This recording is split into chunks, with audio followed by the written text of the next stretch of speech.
تحریک انصاف کے ممبر قومی اسمبلی اسد عمر نے اسلام آباد میں ٹریڈرز کنونشن سے خطاب کرتے ہوئے کہا کہ ملک بیرونی مداخلت کے باعث اندرونی خلفشار کا شکار ہو رہا ہے۔ حکومت اس کا نوٹس نہیں لے رہی کیونکہ انڈیا کے ساتھ نون لیگ کے ذاتی کاروباری مراسم ہیں۔ ہماری قوم کا خون اتنا سستا نہیں ہے کہ دشمن کوئی بھی کارروائی کرے اور ہماری حکومت اس پر اس کی میٹنگ کے لیے، لیکن وہ کمیٹی میں پھنسا ہوا ہے۔ میجورٹی جو ہے اس کے چیئرمین جو ہے وہ بھی نون لیگ کے ہیں، میجورٹی کے ممبر بھی جو ہیں اکثریت تعداد جو ہے نون لیگ والے ہیں۔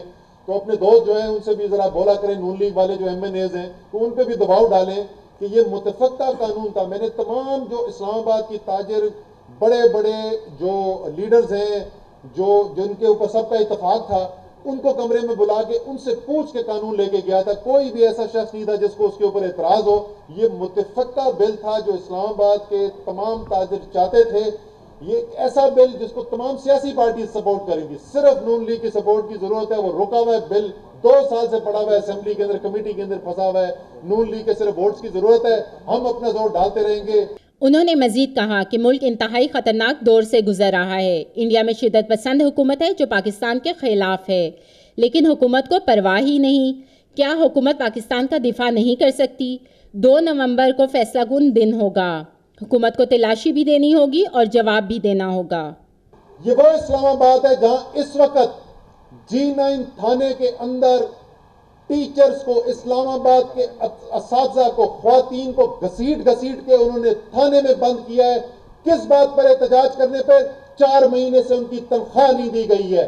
وہ اسلام آباد، وہ وفاقی حکومت جس کے پاس تنخواہیں نہیں ہیں اساتذہ کو دینے کے لیے، جس کے پاس واٹر ٹینکر خراب پڑے ہوئے ہیں، ٹینکر ٹھیک کرانے کے پیسے نہیں ہیں، پانی نہیں آ رہا ہے کیونکہ موٹر ٹھیک کرانے کے پیسے نہیں ہیں، جس کے پاس دیہی علاقوں کی گلیاں پکی کرانے کا پیسہ نہیں ہے، جس کے پاس پاس خراب پڑے میں ان کی صفائی کا پیسہ نہیں ہے، جن کے پاس اتنا پیسہ نہیں ہے کہ اسلام آباد کی پولیس کو بلٹ پروف ویسٹ ہی دے دے، جو ڈاکوؤں کے سامنے کھڑے ہو کے مقابلہ کرتے ہیں تو کم سے کم کچھ تو حفاظت ان کی ہو جائے۔ یہ تو سب بلٹ پروف گاڑیوں میں جاتے ہیں۔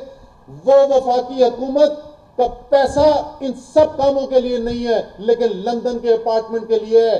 معیشت کی بدحال صورتحال کا حوالہ دیتے ہوئے انہوں نے کہا کہ حکومت معیشت ایسے چلا رہی ہے کہ اس کا پیر تاجر کی گردن پر اور دونوں ہاتھ عوام کی جیبوں میں ہیں۔ ٹیکس لگا کر معیشت کا پہیہ جام کر دیا گیا ہے۔ نون لیگ کاروباری لوگ ہیں، لیکن معیشت کی بدحال صورتحال دیکھ کر لگتا ہے کہ انہیں صرف اپنی جیبیں بھرنے اور محل خریدنے سے فرصت ہی نہیں۔ یہ عوام کا پیسہ ہے جس کا انہیں ہر حال میں جواب دینا ہوگا۔ 2 نومبر کا مجھے آپ سے کہنے کی ضرورت نہیں ہے، کیونکہ یہ مجھے یقین ہے کہ جو پاکستانی ہے، محب وطن ہے، سمجھتا ہے ملک کے حالات کو، وہ جانتا ہے کہ 2 نومبر کی اہمیت کیا ہے، اور اس کو پتا ہے کیونکہ پیسہ آپ کا ہے، پیسہ آپ کا ہے۔ عمران خان کا تو صرف نہیں ہے، اسد عمر کا تو صرف نہیں ہے، پاکستان کے عوام کا پیسہ ہے، جس سے ایک فلیٹ 650 کروڑ روپے کا ایک فلیٹ، سردار صاحب، زاہد اکبر صاحب، 650 کروڑ کا ایک فلیٹ خریدا ہوا ہے۔ یہ آپ کے پیسوں سے خریدا ہوا ہے، کوئی حق لال کے پیسوں سے 650 کروڑ کا فلیٹ نہیں خریدتا۔ تو وہ پیسہ آپ کو واپس لے کے آنا ہے۔ یہ جس طریقے سے لوٹا جائے، کیوں ضروری ہے؟ پاکستان کے اندر اگر آپ نے معیشت آگے لے جانی ہے تو آپ نے ٹیکسوں کا بوجھ کم کرنا ہے۔ یہ جو 17% GST ہے، اس کو آپ نے نیچے لے کر آنا ہے، اس کو 12%، 10% کے اوپر لے کے آنا ہے۔ اس موقع پر ممبر قومی اسمبلی نفیسہ خٹک نے کہا کہ ہم جہاد کرنے نکل رہے ہیں۔ جس طرح ملک کو بیچا جا رہا ہے، ہم اس کے خلاف لڑ رہے ہیں۔ امید کرتے ہیں کہ سب ہمارا ساتھ دیں گے کیونکہ یہ ہماری نہیں بلکہ عوام کی جنگ ہے۔ کیمرامین سلیم اختر کے ساتھ فریحہ سعید، رسائی ٹی وی، اسلام آباد۔